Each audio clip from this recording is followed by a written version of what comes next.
Sapa iki? Iki anake sapa iki kok? Bagong kuwi Sang Hyang Bathara Wenang. Wah, ya ora terus metingkring ngono. Sirah disungkemi anak bojoe. Mung dinyak-nyak ya nek ora midak telek. Bagong kuwi iki dewa kok midak telek. Wah, wis kurang ajar temenan iki ora senengane iki rasane. Ayo medhen-medhen. Kedangan Bagong kok dadi pakartine kaya ngono. Bagong. Ngapa? Kuwi Sang Hyang Wenang. Cah cilik ya ini klicah-klicik. Besok sekolah ora kowe. Nang arep ora mlebu meneh, alasanmu mumet ta.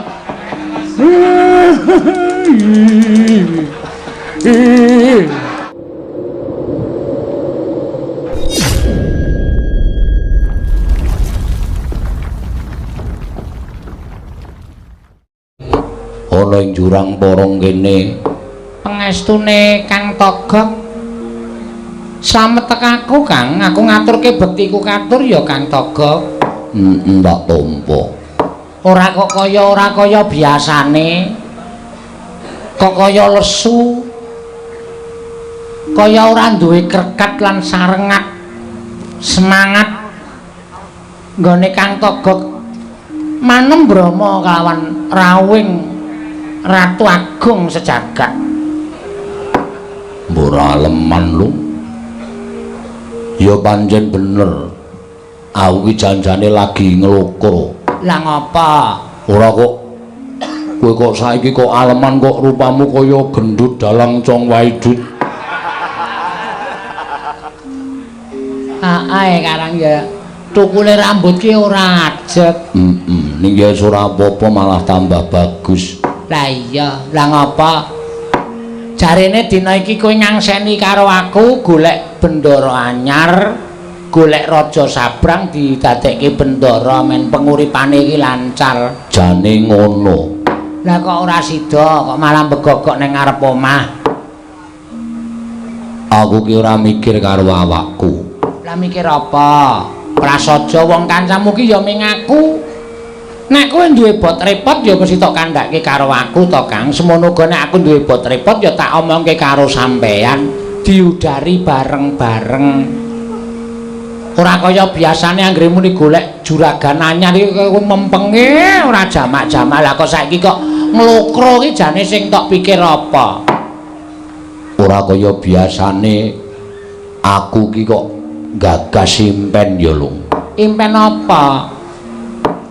Impen sing ana magepokan karo sedulurku sing wis suwe banget ora tau ketemu. Kowe ndek sedulur to? Duwe no. Sapa? Sedulurku ana ing donya iki jane ming siji. Sapa e? Ya kuwi Semar. Lho. Semar kae sedulurmu to, Kok? Kae adikku. Kowe ayo. Mula kok nek Petruk Gareng Bagong ketemu aku kok le mreteli sandangan sak penake dhewe. Ayo kaya ngono kae pambegane anake Semar. Monggo Semar kuwi uripe ning tanah Jawa, kowe karo aku uripe ning tanah Sabrang. Lah kok dadi Semar ki manjing ning impenku. Lah kowe ngimpi apa perkara Semar? Tanpa kanyono-nyono kok Semar ki kaya numpak prau. Lho, ana Sumatera apa? Ora. Lah kok numpak prau? Semar numpak prau, aku ngawat-awati saka pinggiring segara. Ora nganti kanyono-nyono, prau kena ombak gedhe, Semar kendang kapracondang aku bengok-bengok. Sak seru-serune merga weruh Semar digawa dening bantering alun. Ning Semar wis ora ketok, kaget aku nangis tangi turu ngantian. Mongko ora tau ketemu lah kok dadi bareng aku ngimpi babakan adikku lanang Semar kok nganti mbrebes mili. Impen kuwi werna telu, Gok. Titiyani, Gandayani, Puspa Tajem utawa Kacitra, Kasudarsana, Kadara Dase. Impen Titiyani kuwi wancine jam 09.00 tekan jam 12. Kuwi mung wong duwe pepinginan sing ora kelakon, tegese wong lindur, wong ketonto. Upamane kepengin tuku penganggon mongko urung kelakon nganti ketonto kegawa ning ngimpi kuwi jam 09.00 tekan jam 12 Titiyani. Gandayani kuwi jam 12 tekan jam 2 kuwi impene wong turu, wong ki nek ora ngimpi jam semono kuwi ngibarate wong mau wis bisa disebut mati suri. Oh, malah kowe ngerti. Ngerti.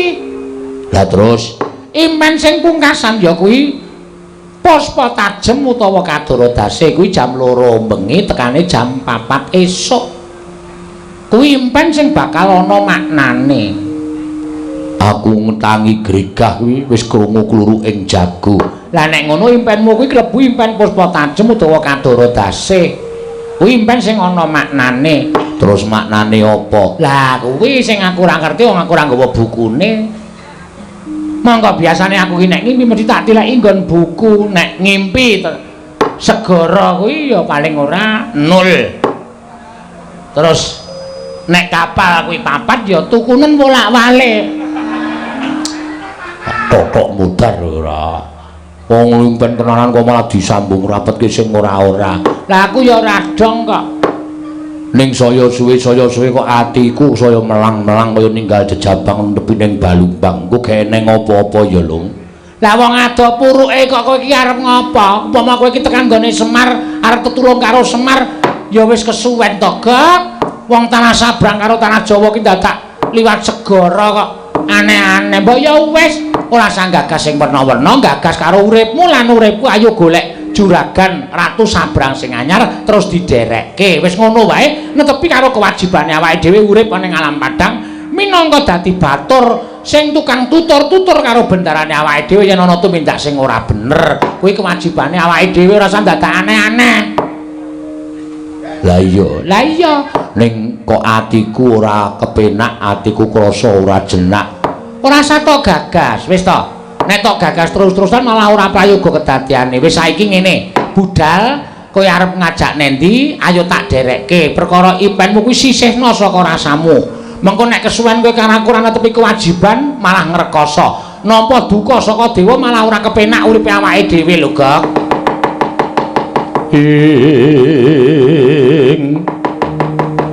Togok yen malegak legok trembilong kang sarawita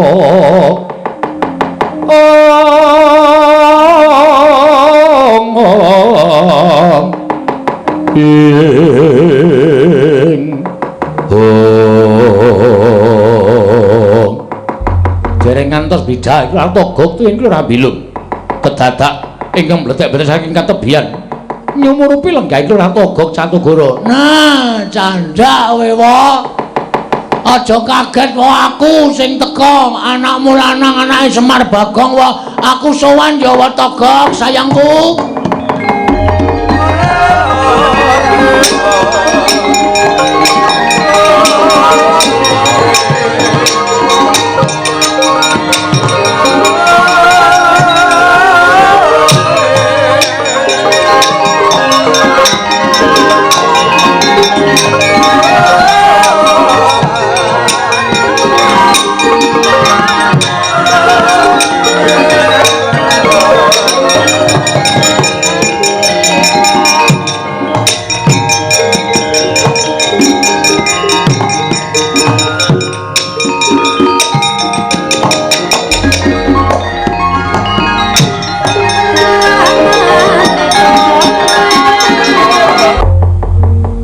Iki ora pangling rak Bagong to. Heeh, wae. Lho kok tekan kene. Ngrekoso goleki alamatmu iki. Ning nyatane tekan kene. Aku ngaturake sembah pangabekti kula. Ku katur ya, wae. Ya tak tampa. Wah, edan kowe tambah sugih. Ya mergo saka le nyambut gawe nderekke Ratu-ratu Sabrang. Ora ling lho. Lek musuh iki ngutuk ya mburimu kuwi to, Gok. Ora ngawur iki Pak Demu mbilung. Wah, iku brengos barang saiki. Slamet kowe, Gang. Slamet, Pakde. Ya syukur. Karo sapa dhewe? Lah kok dhewe kok dulur-dulurmu ora tok jak tilik karo Pak Dene. Sepisan aku tilik kawidadane Siwa. Togo. Angka 2. Kowe ndedet ora kok? Kok tekan dhuwit. Kowe sandhangamu teng gebyar ngono ketok nek saiki wis rada mukti. Mula nyambut gawe sing apik, nyambut gawe apa wae iki ditemeni, ditenani. Mergo kuwi bakalit awuh rejeki. Nek kowe entuk gawean nyambut gawe ming tok sepelekke arep nyambut gawe apik kaya ngapa ya rezekine bakal rendet. Nek nyambut gawe saanane ning ditenani kuwi bakal awuh rejeki. Matur nuwun wejanganipun Siwa Tegok. Yo. Lah terus kowe mrene arep ngopo? Wah. Aku arep nangis, Wo. Lho. Arep apa? Arep nangis. Nangis mergo kowe tak omongi ya, Wo. Iki mau omahku geger. Geger mergane aku ki rak kepengin bangun wewangunan kanggo srana ngundhake penguripaning para masyarakat. Lah sranane kudu ana syarat srana sing winastan kayu Dewandaru karo kayu Jayandaru. Heeh. Siwa ngerti? Ngerti kuwi papane ning Kayangan. Terus saya tak takon karo Watami, Togok. Nek apa jenenge Siwa iki jane kakangne bapak. Iya, tuwa dhewe aku. Nomor 2 bapakmu, nomor 3 Bathara Guru. Bathara Guru ki sengitra bapak ya, Wong. Oh wis suwe. Mergo bapakmu ngantekan sprene iki ora tau gelem sembah, ora tau gelem tata krama karo Bathara Guru. Ya mergo bapakmu ki mendem rasa mangkel karo Bathara Guru. Nek jane aku dhewe iki ya mangkel. Mergo diapusi karo Bathara Guru. Nganti saiki guru dadi dewaning para dewa iki mergo aku disingkirke ning jagat karo bapakmu. Wah, bener. Heeh, terus Bathara Guru rawuh ning nggon aku njaluk Dewandaru Jayandaru dadi geger. Lho. Geger. Aku mungsuh apa jenenge?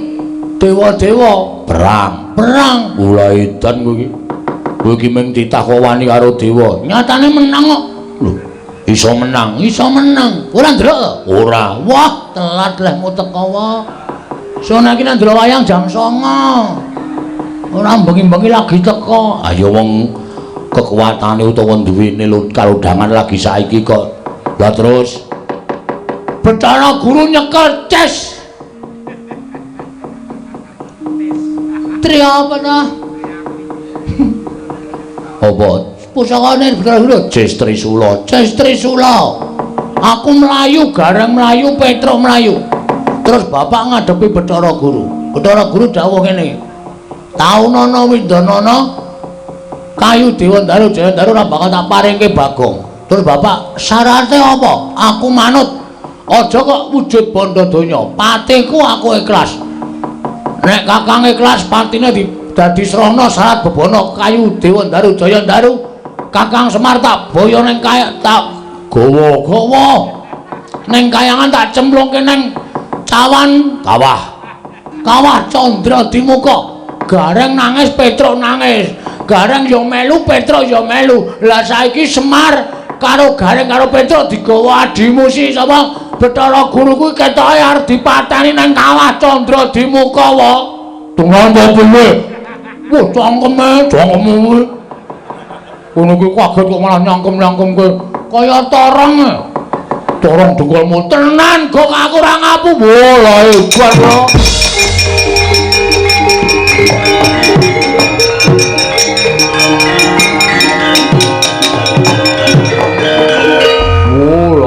Prayoli dan Manik Maya kuwi piye to ya? Karo kakane kok isih sengit kaya ngono kuwi. Lah terus piye, Gong? Lah, aku rene iki aku arep nyuwun senjata pitulung karo Siwataka. Gandeng kowe kakangne bapak. Nek kowe ora mbelani bapak, berarti kowe iki ora tresna karo bapak. Aku tresna karo bapakmu. Saiki piye carane Siwataka supaya mbelani karo bapak? Wis ngono wae. Nek Siwa ora gelem mbelani karo bapak, ora meng aku sing ora trima. Nek sak anak putuku ora trima karo Wataka, ajar dhewe kowe. Se wong sapa-sapa kok arep diamuk lho. Wis mangsulan. Gong. Apa? Aku wis sumpah sak jek jumlek wis aku semoh munggah ning Kayangan. Wis dadi titah ya dadi titah. Waduh. Terus? Lah nek kowe pengen njaluk pambiyantuku aku ya iso mbantu ning ora munggah ning kayangan. Sapa sing kon munggah? Kuwi tuyul mburimu kuwi. Bilung. Bilung ya ora gelem munggah ning kayangan. Lah terus kowe wae munggah ning kayangan. Wo tak suwek tenan lambemu kowe. Aku iki njaluk pambiyantuku kok malah kon munggah ning kayangan. Sranane kowe tak gawe supaya gampang mlebu metu kayangan. Sranane piye? Kowe tak gawe wujuding titah sing gampang mlebu nang kayangan. Sapa kowe? Ning kowe gelem ora? Ah gelem, waton aku iso nyelametke bapak. Tak gawe tak salin wujude bendaramu Madukara. Ora guyon lho, Gek. Serius. Tenan. Aku dadi Ndara Janaka. Heeh. Iso wae. Lho, iso. Apa dianggap aku ora ndek kasekten apa piye? Wis nyenengke tenan. Tes ngono. Padake corong ora. Senenge ndelok cangkemmu, Gok. Cangkemmu kuwi. Karo padene kok nyangkem-nyangkem kowe ora. Sagu ora? Sagu. Nek sagu toto. Carane piye? Merem. Hah? Merem. Engko nek bablasan turu? Aja turu. Merem ngampet ambegan nak cipta engko nek dadi Raden Janaka kowe mlebu metu kayangan ora ana sing ngelikke mergo Raden Janaka kuwi biasa mlebu metu kayangan. Heeh, aku ya biasa mlebu metu. Lah iya. Ning ora kayangan. Lah iya. Sanane nek aku. Lah iya. Wis tak cipta ya. Heeh. Kok tak munggah ning kayangan? Ya. Engko nek tekan kayangan tanjine ora Bathara Guru. Nek perlu tak nehi kekuatanku kowe iso ampuh kegila-gila. Asik. Aduh. Nyenengke tenan iki. Jame tak peke, Gok. Aja. Anggere ngalem kok njaluk. Apa-apa arep dijaluk apa? Waduh, untune dibehel. Gleleng tenan. Wah, gaya tenan saiki jan kemajuan. Ya wis men karang yo. Karepe mbok dimu. Mbok dhewe isih berapa? Isih. Tak peke. Lho. Apa-apa arep dijaluk ora? Wis gak gawe dadi gawe aku. Tak gawe kok aja kuwatir. Ah, wis.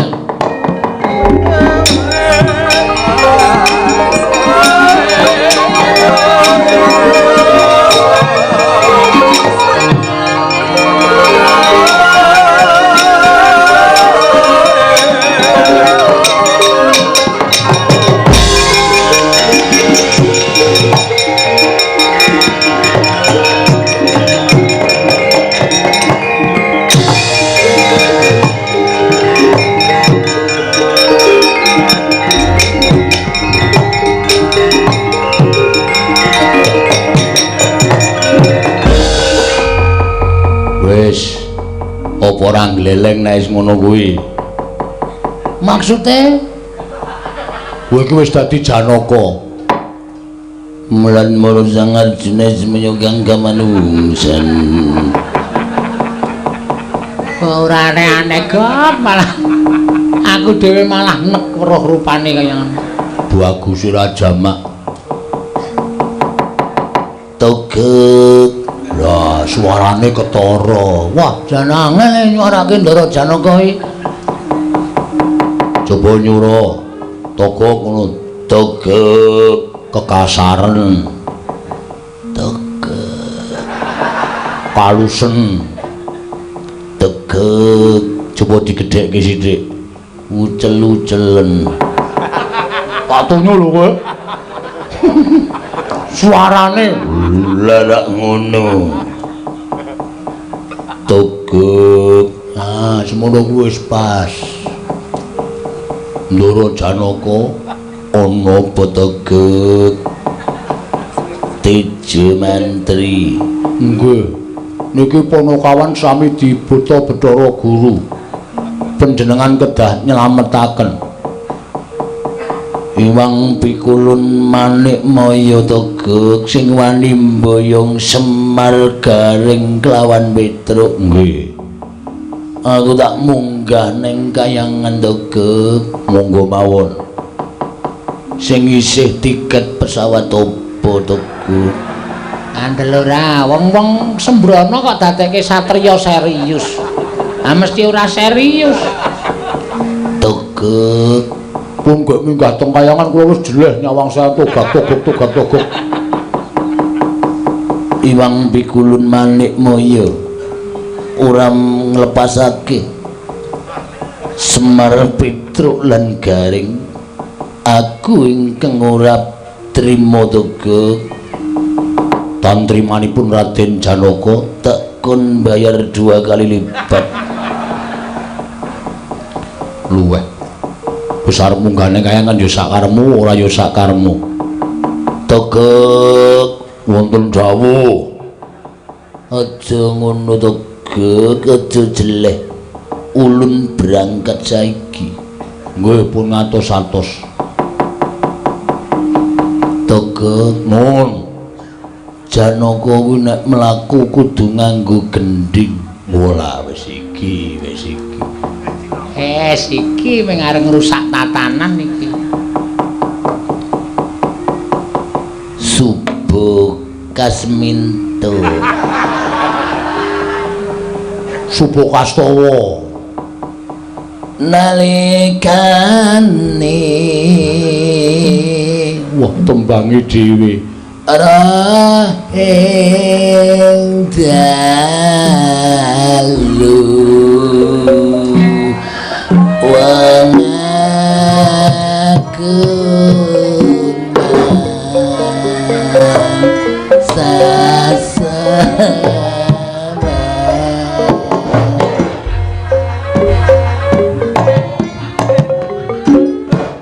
sirap kang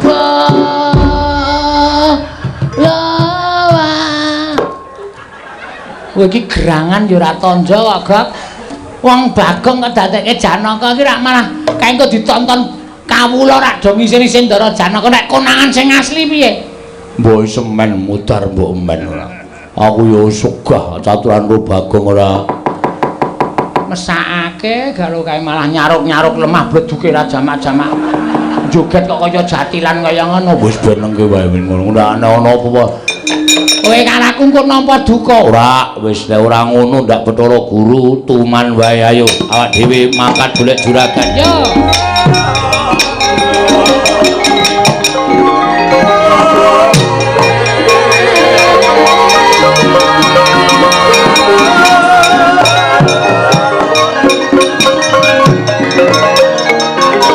Anggunge planone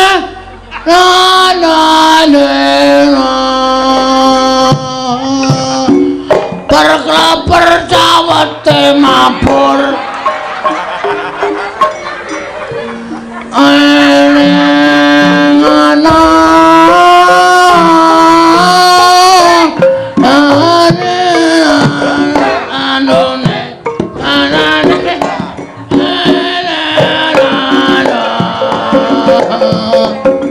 perkelaper manuke mabur bar wadahe saiki manuke mabur kabeh ya ben nalikane roh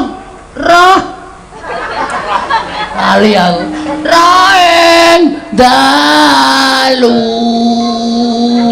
wong agung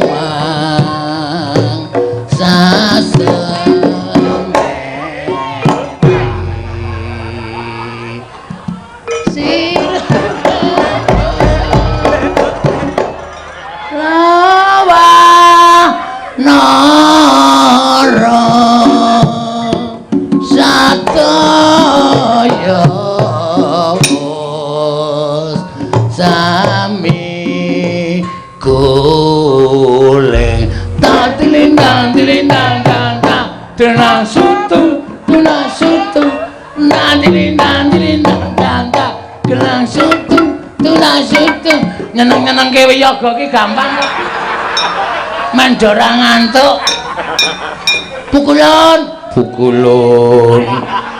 lali aku Miam perjiwatan boyo mirah boyo ingsun sun remet dadi mecotot pukulun kula ingkang sowan wonten ing Kaiwangan Suralaya pukulun kula ingkang Adi utawa tita pujangkara pun Janaka. Pukulun boten mangsulaken Kakang Semar Petruk lan Gareng kula ngamuk wonten ing kayangan pukulun. Mulat-mara Sang Arjuna semuanya kang kamanungsan liwat kene belok kiri lurus wae. Ora iso suno. Pukulun, aja lali meneh Pukulun. Kula ingkang sowan wonten ing kayangan Suralaya Pukulun.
Mau silepat lan menapa ing sampun kula aturaken dhateng ngersanipun Kakang Nayantaka nalika wonten ing padukan mring apus kawit menika namung kinarya samudana hanjajaki dhateng madhep mantepipun Kyai Semar anggenipun bebantu dhateng Kang putra pun Bagong. Piye ha Kyai Semar Kakang Badranaya kula aturi lenggah wonten ing inggil sampun ngantos kados mekaten menika. Aku mbok kon tata krama mbok kon nyembah.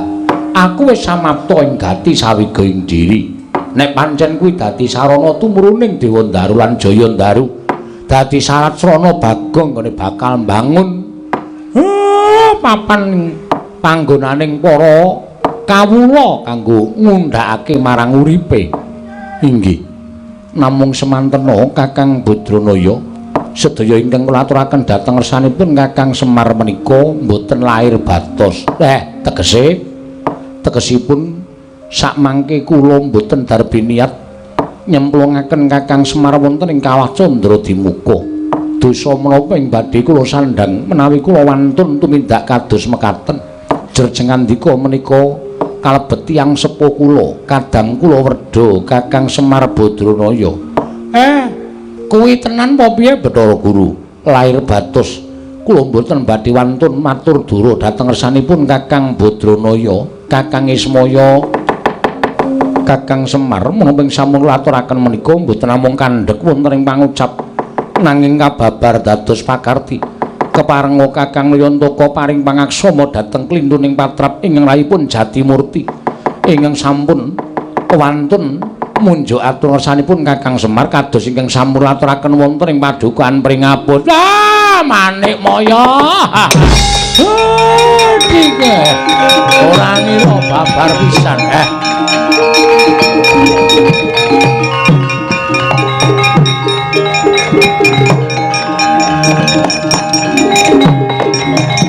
Ora nyono lah kok semono becik ing atimu karo aku. Jebul sing kok kandhakake mau mung lelamisan ora kandhas tekaning batin. Kowe menehi pangapura karo aku. Lah saiki nek ngono aku nanjiki nek pancen aku ora kudu natohake nyawaku karo Bathara Guru ya adikku Manikmaya. Dewa Ndaru lan Jaya Ndaru tak jaluke Bagong mengko ndak bingung urip dhewe eneng pring ngapus. Kakang Semar. Sejatosipun kalodhangan ing kados mekaten menika sampun kula antu-antu sawetawis lami. Kula nanggen kula kepengin ngatingalaken katresnan kula dhateng Kakang Ismaya. Sarana saged sak pejagon kelawan Kakang Semar. Sirmu piye? Kakang Semar monggo sak mangke sekedhap. Kakang Semar badhe kula sugata dedharaning para Jawata Mertangga Jiwa lan Jambudipun Nirmala. Supados sak mangke dipun dhahar sarengan kaliyan Kang Rayipun Manikmaya. Miwah putra panjenengan Ulugaring menapa dene Petruk. Menawi mangke sampun tuwuk nggih adhahar kang seger nggih anginum. Tumunten kula piyambak ingkang badhe maringaken Dewandara lan Jayandaru kelawan pun Bagong Kakang Semar. Pancen kuwi lahir batin ya. Wis suwe banget aku rasak pejagong karo adikku Manikmaya nek pancen kepengin nyugata karo wong tuwa. Aku mengkari manut Bathara Guru Surawati wis digestaken dawuh kula.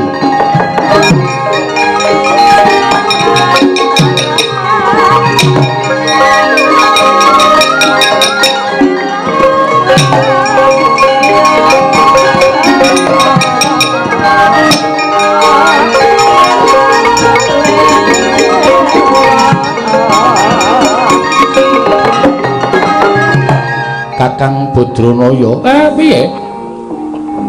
Pasugatan dedharan sampun kula aturaken. Monggo Kakang Semar, kula aturi ngrahapi ing langkung sekeca. Iki tenan to? Inggih, lahir batus.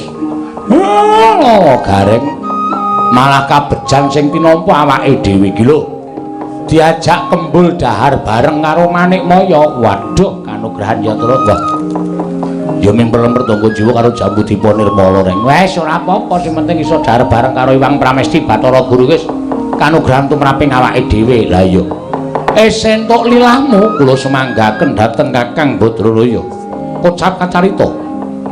Tan Grahita kula Semar nampi pangandikanipun Iwang Pikulun Jatimurti ingkang manis manuhara.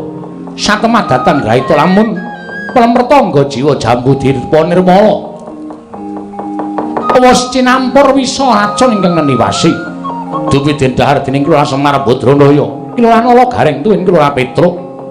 Plak Kapidara Wanakawan ketiga datane nget Purwadasena Anjala Kepati Wang Pikulun Kanika Putra.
Kencang arudayang mak pong mbok bolong kali cedhi sapa sing gawe.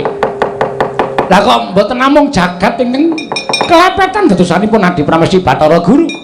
Nanging kayuwangan ugi kelepetan dadosanipun Adi Pramesti Manikmaya. Wah, pripun? Ingkang sekawit ingkang raka isih pangudal menika sampun bombong marem bingah. Dene Adi Pramesti Bathara Guru sampun gadahi sloga ing kados mekaten. Lah kok tinemunipun menika namung ngatur dara. Jambudipun Nirmala Mertangga Jiwa sampun pinaringan wisa racun niwasi wekasan dados jalaran Kakang Semar Ulugaring menapa dene Petruk ingkang samangke boten emut Purwadasena Surawati wonten dawuh Bathara Indra wonten timbalan Panakawan katelune bandanan papan ana ing pinggiring Candra Dimuka ulun pribadi mengko ing bakal nyemplungake Kakang Semar Garing Petruk ana ing kawah Candra Dimuka Suropati.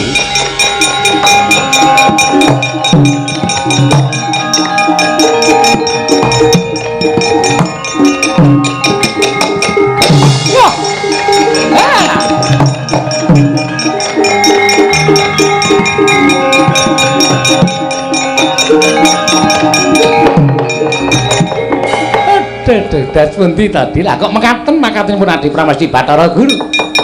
Kakang Semar menika kadang paduka, kadang werda. Menika Kakang Ismaya lah kok panjenengan mentala damel cintrakanipun kadang piyambak. Namung betahipun panjenengan menika kepengin dados tiyang ingkang waosi dhateng jagat jatosipun panjenengan menika boten nguwaosi ning sing kuwasane niku Gusti ing karya loka. Panjenengan piranti ning Gusti supados niti priksa dhateng mubamu sing para titane kok walah kok kaya ngono. Kayangan kok dados reget kados mekaten awit makatenipun Adi Pramesti Bathara Guru menika kula mboten sarujuk, kula mboten mathuk. Kakang Rada menawi Kakang Rada mboten sarujuk mboten mathuk perkawis menika kula ingkang badhe nanggel. Sampun ngantos ngembe dhateng Kakang Rada, kula inggih badhe matur tunggak waru godhong dadap. Kula mboten badhe melu-melu mboten badhe garap. Menawi wonten menapa-menapa kula semanggaken dhateng Paduka Pramesti Bathara Guru.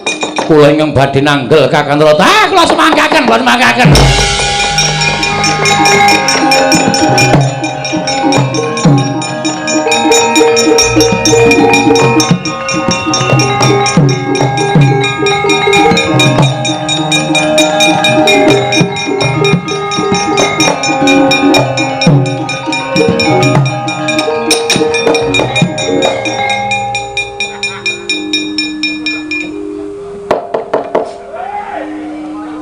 Kula nuwun pukulun Kakang Rada menawi wonten tiyang ingkang badhe minggah titah ing minggah wonten ing kayangan kula sumanggaken ampun kejak omong kali kula lho kok ngaten nggih panjenengan wis ora iso dikandhani ora iso dielekke nek wonten menapa-menapa kula sumanggaken sinten ingkang wantun minggah dhateng kayangan Kakang Rada monggo dipun presani dipun presani kemawon.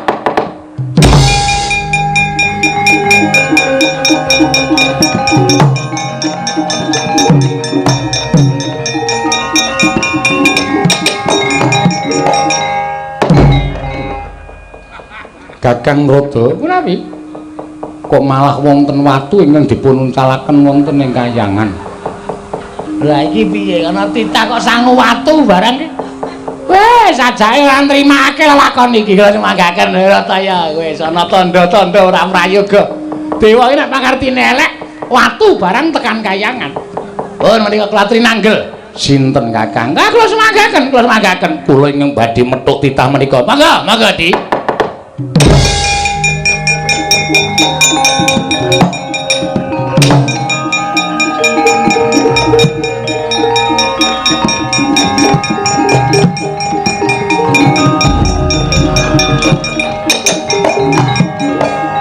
Migunjang kancing langit kelap-lapaton lergin sanging risang mawe gandrung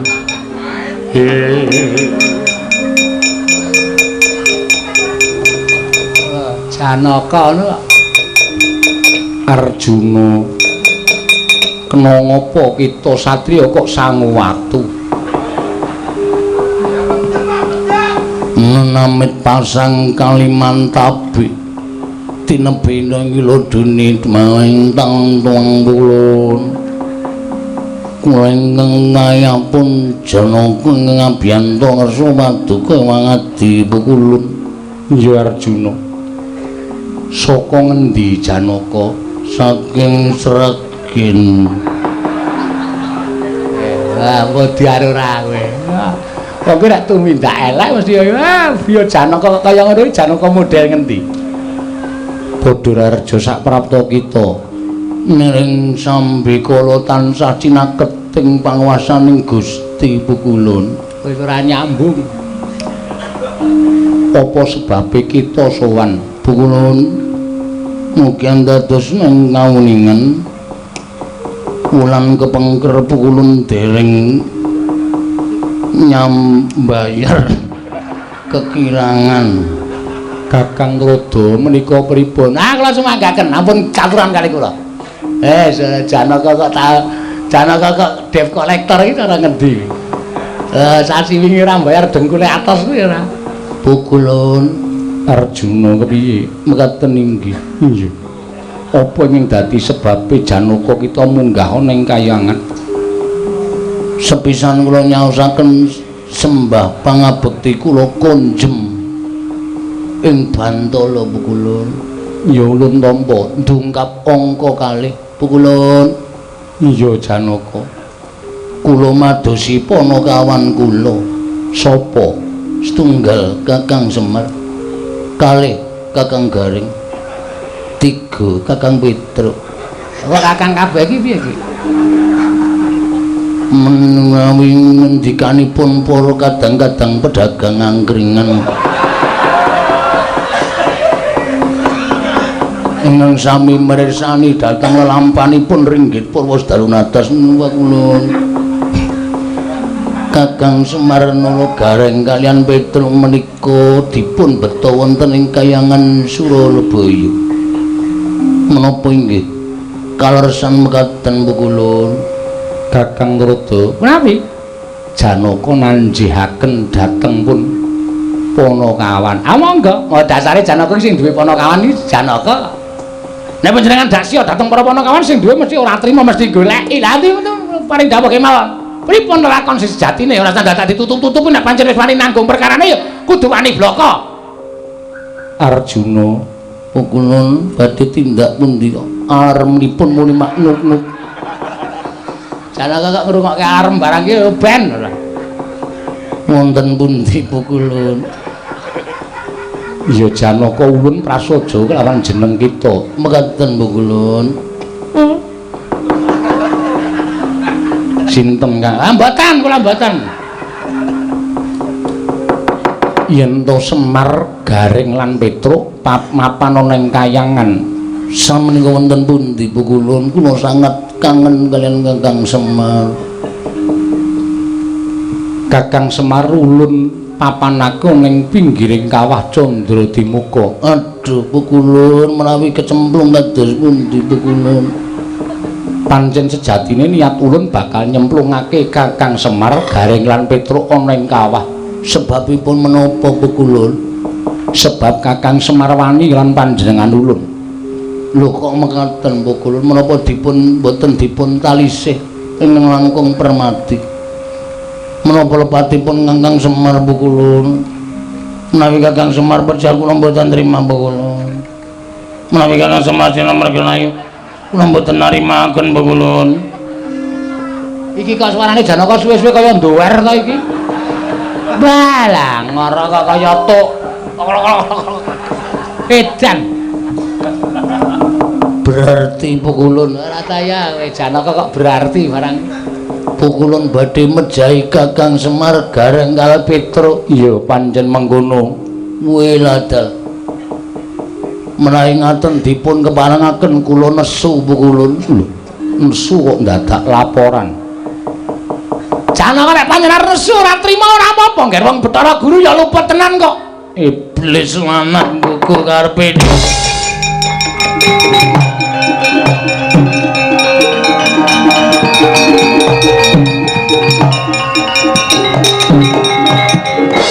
Wah, iki Janaka kok malang kerik kaya Werkudara.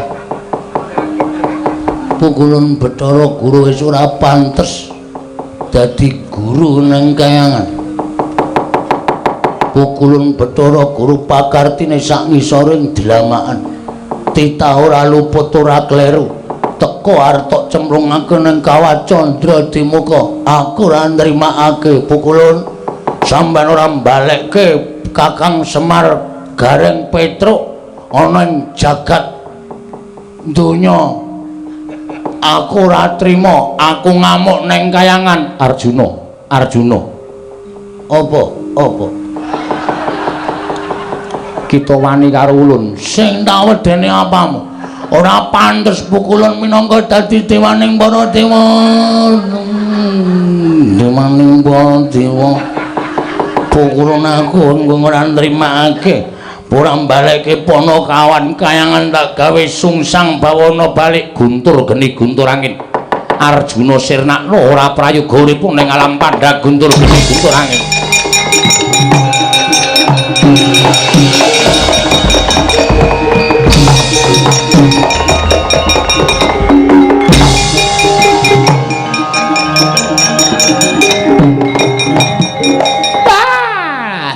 perkentong marudayang pak pong bu bolong kali code sapa sing gawe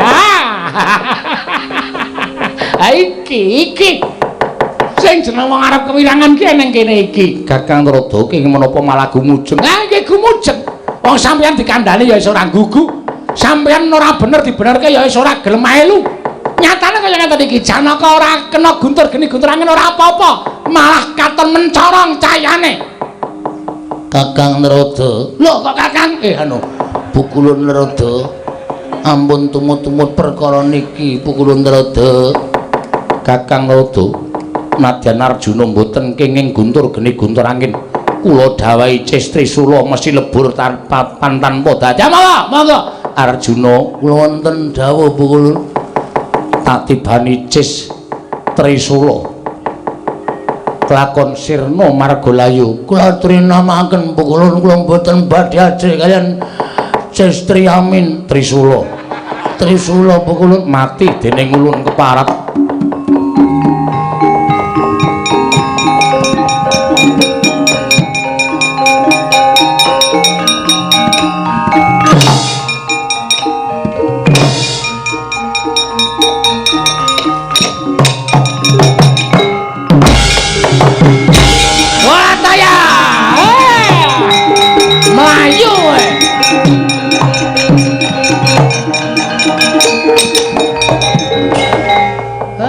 bareng nibani Cestri Sula ora temomo klepat lunga saka kayangan.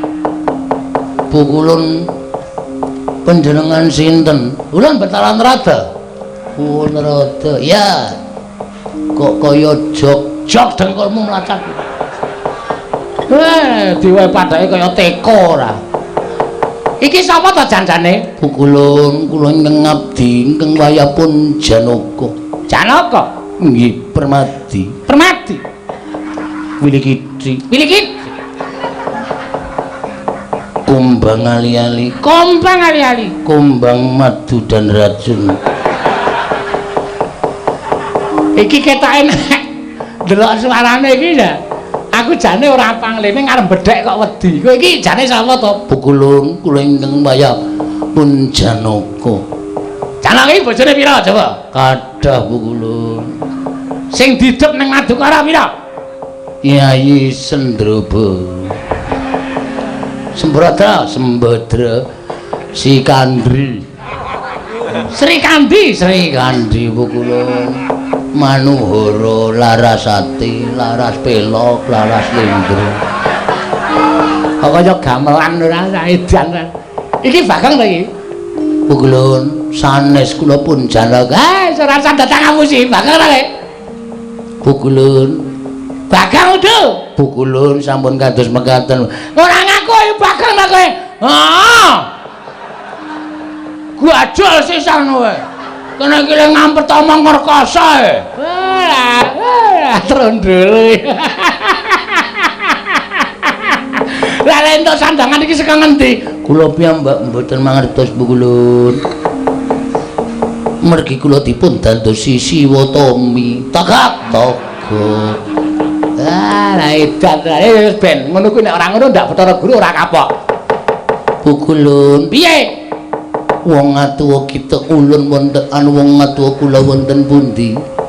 Semar gareng karo Petruk. Inggih Pukulun diponton ning pinggiring kawah. Waduh, Kakang Semar. Aja kuwatir Kakang, aku ingkang bakal mitulungi kalan kowe Kakang. Nalikane ora gajek-gajek kendang.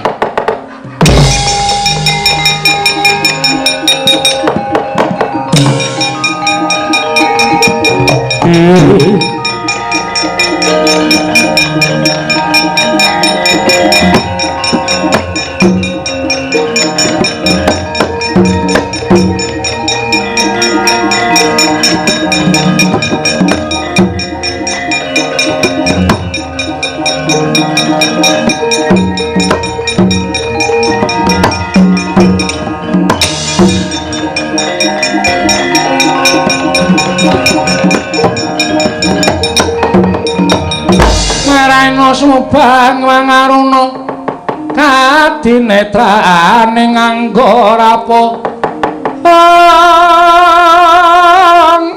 sataning kukila ring kanigara saketer kene donganing kunglir wuwu sing pini panca Kakang Semar, aku ingkang prapta Kakang, aku teka bareng karo prapta Kakang.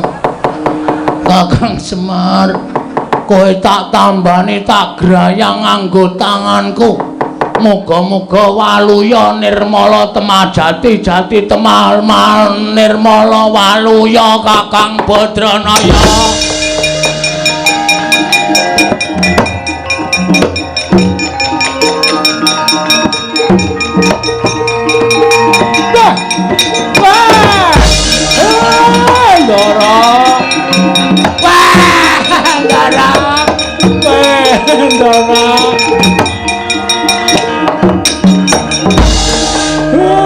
Ngaturaken panuwun nggih Den, sampeyan wis nulungi kalih kula. Ngaturaken panuwun Ndara wis nulungi kalih kula. Ngaturaken panuwun nggih Den, wis nulungi kalih kula. Ibu sepodo-podo. Sampeyan kok prisa kula teng mriki. Google Map. Napa niku? Kakang Semar, kowe aku ngerti wae kowe nang endi Kakang Semar. Nek kowe kena apa-apa iki aku mesti entuk kabar saka kantor pos Kakang. Ya kiye kok kaya udu ya, Rek. Iki kok Ndara kok suarane kok kaya bar watuk to iki. Nala garang petereo.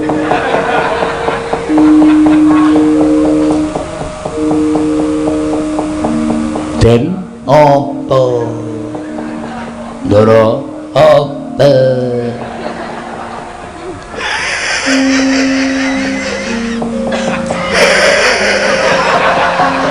oh genah udu iki.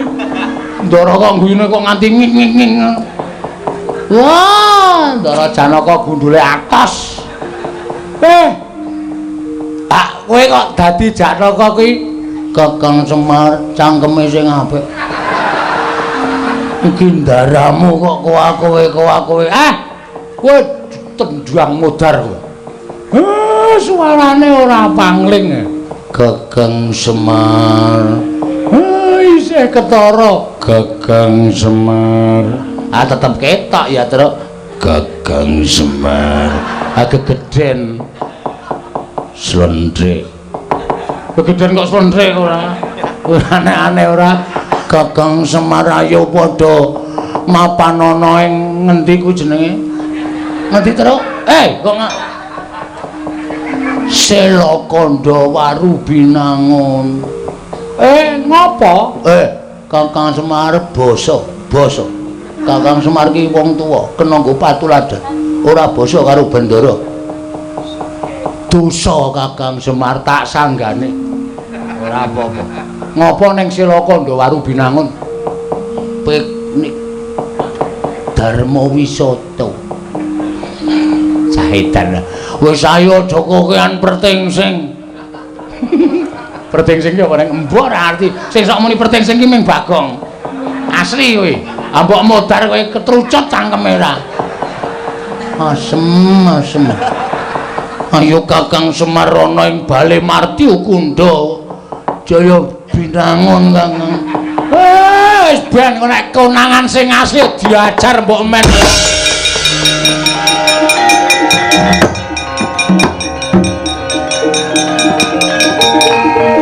Iki ngapa ya?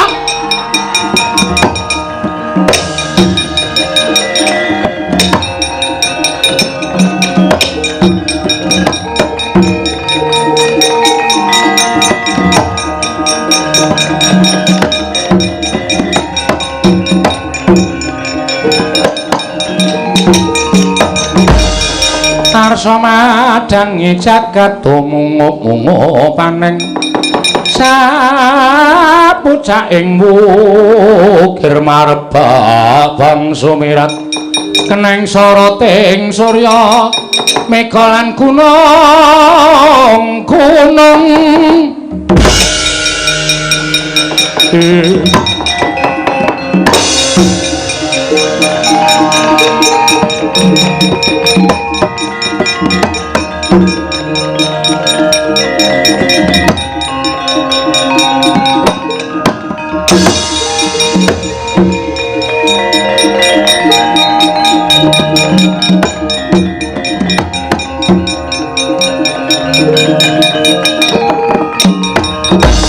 Pandya lan rom yuk gumulung mangung siring sata Kurawa gambah hongke Dara Iye Arjuna ngunen paring adawu netepi kalawan pangendikaning Nyai Darmaji Ngamarta lamun Nyai Punta nyumpena kang sambung rapete kelawan Kakang Semar mula tumuli utusan karo aku karo Kresna kakangku supaya nyatake marang Karang Kadempel tinemune suwung ora ana Panakawan siji wae ingkang kemliwer iki ana ngapa Werkudara wah aku dhewe ora ngerti kula piyambak mboten mangertos lho sapa kae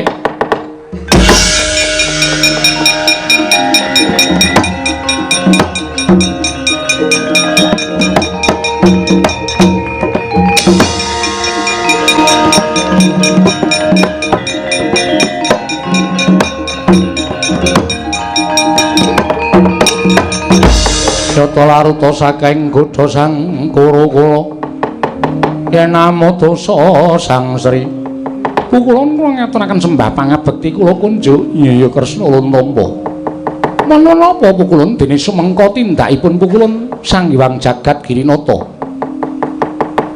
ora memper temen ing atase sekawit wis gawe wiranging Sang Hyang Jagat Girinata nggone mapan ana ing Kayiwangan teka saiki mapan ana ing kene. Oh, Arjuna, Arjuna.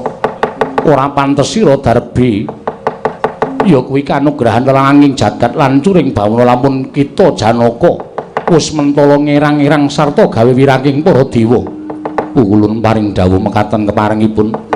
Kita ingkang sekawit mapan ana ing Kayiwangan ulun mlayu saka ing Suralaya. Keplayu awit nggon kita bakal nyelametake kelawan Kakang Semar Garing apa dene Petruk teka saiki mapan ana ing kene niat kita pancen kepengin gawe wiranging Jatimurti ya ngono apa piye Janaka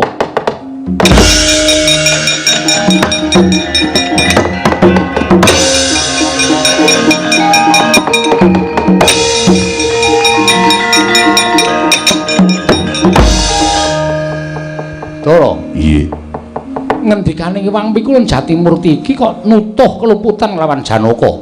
Wah, iya. Ngendikane ketok banget yen to Kayiwangan ana Janaka ning kene eneng Janaka coba to Janaka kae susulan dhisik. Yo.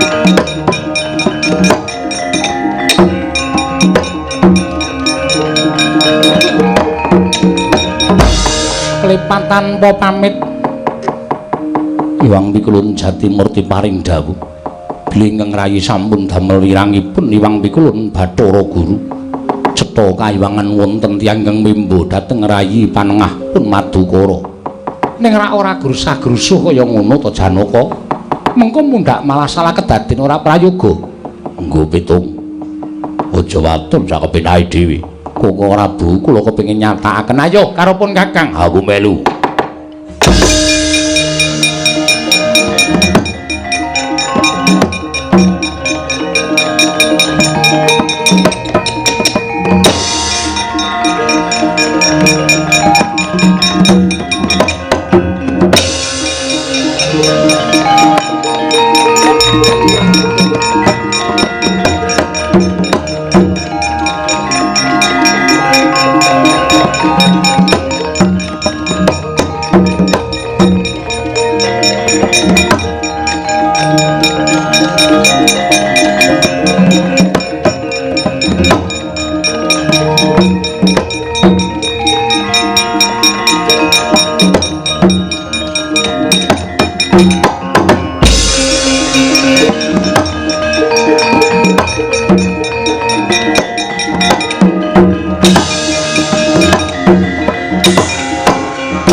Ngaten leres ngendikanipun Hyang Jagadgiri pratingkah bilih wonten Arjuna ingkang wantun ngembari kaliyan kula Koko Prabu sampunipun pambengi badhe kula kendharat Janaka menika kosek aja kesusu Kakang Semar ana Janaka sing mrene ngembari karo aku Kakang Semar bakal tak kembarat apa? Kembarat ambok ke timur bareng mataku kelilipen gareng kelilipen apa? Kelilipen kewan mbok kelilipen pacul bareng yosya-yosya ruadine ora sapa iki Nalendra takon karo lho kok sik to kowe iki Janaka kok ora ngerti karo aku iki piye to oh iya dik iki sinuwun Prabu Sir Bathara Kresna. Wah, minggir tendangane. Kosek Werkudara aja kesusu. Iki Janaka lho. Koko Prabu kasinggihan mengaten koko petuk. Sinuwun Kresna kok ya ora paham-paham to ya. Aku dune paham kok. Pangapunten nggih, Den. Niki pancen mbuh kula kok ora ngerti dadi kaya ngeten iki pripun. Janaka ora gelem salin. Wujud sejati aja takon dosa tak panah. Nganggo Kyai Pasopati. Mati dening aku. Apa to anggap aku ora pasok saben dina? Kowe nibake Kyai Pasopati. Ayo tandang ana Janaka kose wis to, wis. Arjuna sabar, iki aku sing ngurus. Inggih kok ora rasah. Kowe rasa nesu mboten. Yai Kaipe. Kepiye Kakang Kaipe? Ojo ketawa. Aduh arep karo adine kok guyu. Wis kowe ora usah dadak ndelik-ndelikke aku wis ngerti kowe sapa. Sapa aku ayo. Lho. Tak batang nang ngene apa piye? Batangan nek pancen iso. Kowe rak Bagong to? Duh. Loh, Bagong wae. Kaya ngene kok Bagong takono masyarakat wayang kaya ngene iki jenenge Janaka. Lho lah iya ning kedadian saka Bagong sing ngomong sapa? Tak batang kowe aja selak. Kowe Begawan Durna. Udu. Ngawur wae ora. Oh ngaku wae. Petruk dalem Kresna iki maliyane Begawan Durna. Ayo diajar bareng-bareng kose. Ngawur wong Durna wae kecore ra melu kok. Wah iya. Ngawur ora. Wah, Kresna ora iso mbadar iki tendangane. Kose Werkudara kose. Wis saiki aja guyon, aku mau guyon. Ayo tenanan. Kowe bali kaya wingi uni. Aule bali liwat endi? Lho, le bali liwat endi piye? Aku ora iso bali. Kakang Semar piye? Kula ya ora wani. Lah sampean nuwun sewu. Wong ya ora prayitna ngoten kok. Mbok ya nganggo peningal batin, nganggo permana jati. Anak kula kok iso glelenge kaya ngeten iki sebabe apa? Oh lah dalah. Nyuwun pangapunten, kula nyuwun pangapunten.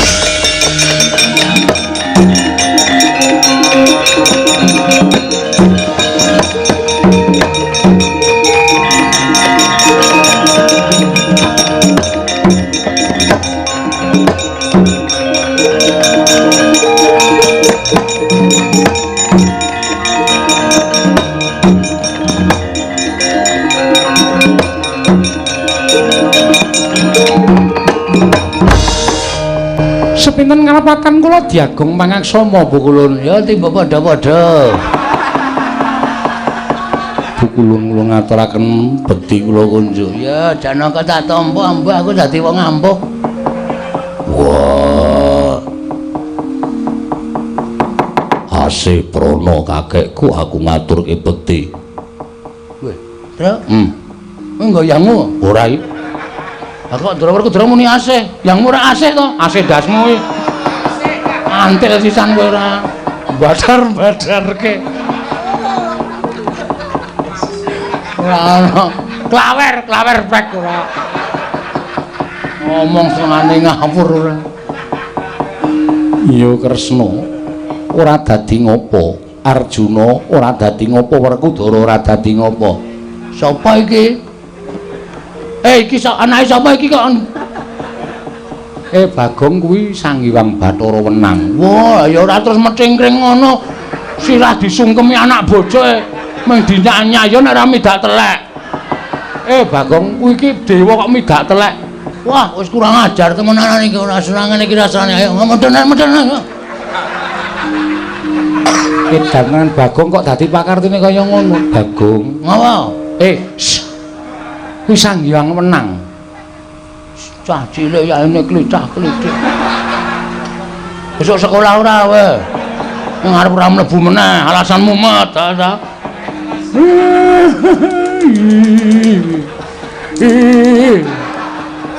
Bagong pancen dandran. Ulun ingkang momong lawan Bagong. Inggih Pukulun.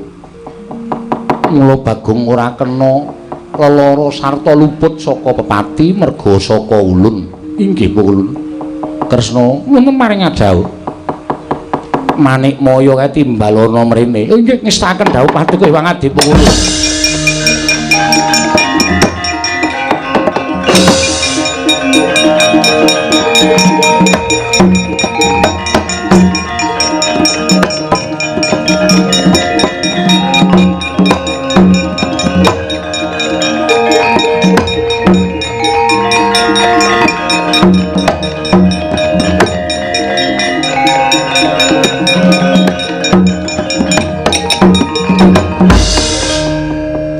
Manikmaya wonten dawuh Pukulun. Sira jejering diwaning para dewa mboya prayitna lamun sejatine ulun ingkang momong lawan Bagong. Duk nalika Bagong munggah ing kayiwangan mapan ing repat kepanasan ulun manjing sajiwa kelawan Bagong.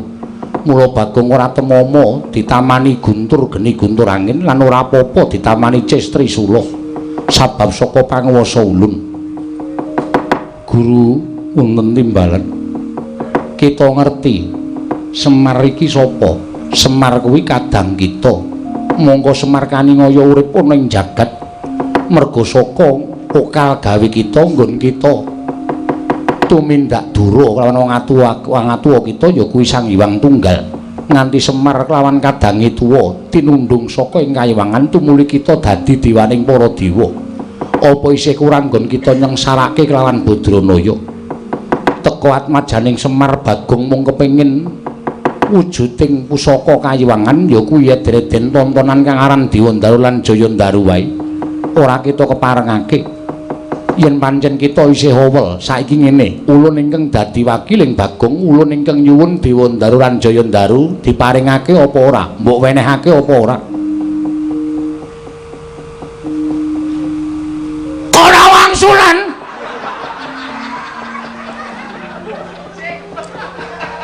Nanti Gong, Sang Hyang Wenang kaget e. Wedi aku. ayo cangkemmu ora. Ana dewa ning ngarepe kok bengok-bengok ora. Ngapunten nggih Pukulun. Ora dadi ngopo. Kita kuwi wong dugal kewarisan. Mekaten inggih. Menake ora? Iya Bagong, ulun paringake sah. Oke. Pun diparinge Pukulun. Bagong tampanana. Yen nganti Bathara Guru Cidra ora maringake Dewandaru lan Jayandaru, ulun ingkang bakal duka kelawan Bathara Guru. Kapokmu kapan? Mangsane ora. Dicoba. Iya Bagong. Mengko dhisik. Saiki? Iya. Pukulun Bagong matur saiki ya kudu tok jupuk saiki.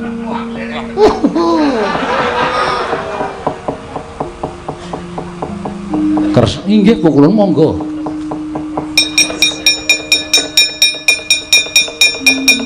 Lho maju kok ancor. iki dudu oncor nanging Dewa Ndaru lan Jaya Ndaru. Bagong, dalem Bu Kulon. tampani Bagong, nggih dadi syarat nggon kita mbangun rancak niring Sambikala wiwit purwa madya lan wusanane satemah bisa paripurna kanthi becik lan apik ya Bagong. Matur sembah sewu nuwun Bu Kulon. Ulun kundur makayangan. Nggih, nderekaken sugeng tindak Bu Kulon. Iya ya Bagong. Bathara Guru Ulun kundur makayangan kita tetepo dadi dewaning para dewa Kresna Werkudara Janaka Semar bali marang Madyapada. Inggih ngestaken dawuh paduka Hyang Adi Pukulun.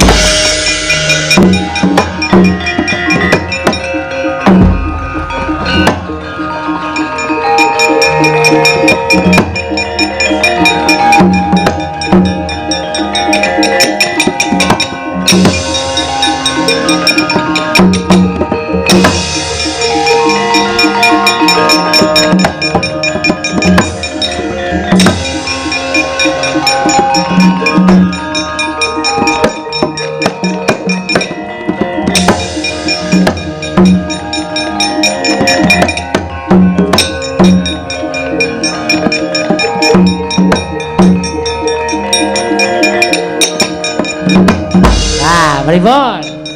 Senengane kok duwe kuwasa kok kumawasa. Wenang digo sewenang-wenang. Panguwasa kinarya godhol. Anten-entene panjenengan ora kewirangan to. Bagong jingkrak-jingkrak. Coba to. Kayu Dewa Ndaru karo Jaya Ndaru kok digo tek-klothek tek-tek. Nek ora Bagong ora to. Nggih Kakang Rodo. Mulane kok sampun ngastu mindhake mboten sae, mboten prayogi dadosanipun. Kakang Rodo kula sampun ndodho ing ngalepatan. Nggih, mugi wangsul dhateng pakarti ingkang sae lan tansah njejegaken wonten ing Kahyangan Suralaya Adi maneh Bathara Guru.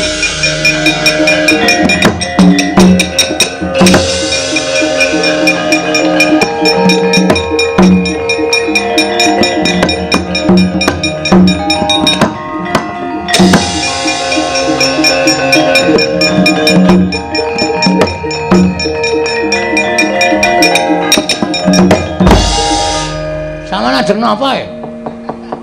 Wah. Kurawa dampyak-dampyak. Golek-golek seneng.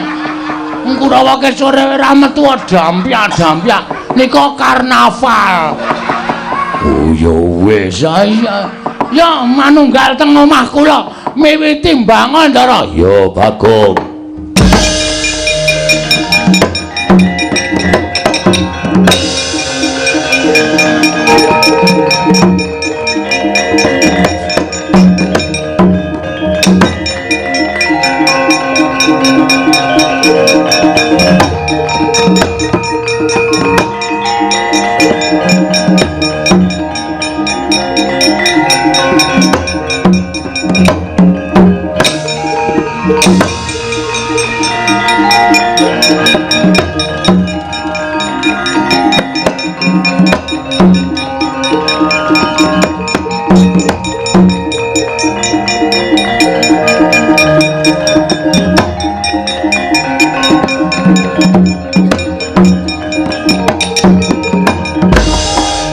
Gandeng wis entuk syarat seranane.